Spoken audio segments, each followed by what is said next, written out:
Srikakulam Sherlock Holmes. అతనొక detective. So, detective పేరు పెట్టుకొని పైన శ్రీకాకుళం ఏంటని ఆలోచిస్తున్నారా? సో, అదే అనమాట ఇప్పుడు 'వెన్నెల కిషోర్' మెయిన్ లీడ్‌లో చేసిన మూవీ. సో, బేసిక్‌గా ఈ మూవీ గురించి మనం చెప్పాలంటే స్టోరీ అంతా నాకు రొటీన్ అనిపించింది. 'షెర్లాక్ హోమ్స్' టైటిల్‌కి తగ్గట్టుగా స్టోరీ అయితే లేదు. మనం కొన్ని కొన్ని సీన్స్ గాని చూసినప్పుడు మనకి అరే! ఇది ఆల్రెడీ మనం ఒక మూవీలో చూసాము. అరే! ఈ సీన్ ఆల్రెడీ చూసేసాము. ఇట్లా మనకనిపిస్తుంది. అండ్ మెయిన్‌గా 'వెన్నెల కిషోర్' గురించి చెప్పుకుంటే 'వెన్నెల కిషోర్' అంటేనే మనకి కామెడీ. 'వెన్నెల కిషోర్‌ని' అంతగా యూజ్ చేయలేదేమో అని అనిపించింది. అండ్ ఎమోషన్స్ క్యారీ చేయడంలో 'వెన్నెల కిషోర్' కొంచెం డౌన్ అయ్యాడేమో అనిపించింది.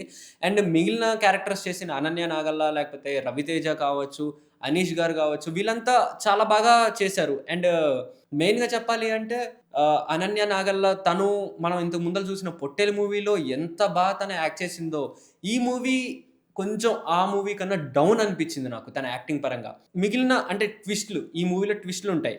ట్విస్ట్‌లన్నీ కలిపి ఒకే టైమ్‌లో లాస్ట్‌లో రివీల్ చేసేయటం, నాకు అది అంతగా ఆడియన్స్‌కి కనెక్ట్ అవ్వదేమో అనిపించింది. ఎందుకంటే ఒకే చోట కూర్చొని మొత్తం స్టోరీ అంతా రివీల్ చేసేస్తే ఇంకేముంటుంది సినిమా. అండ్ సెకండ్ హాఫ్ వచ్చేటప్పటికి అరే! ఓకే.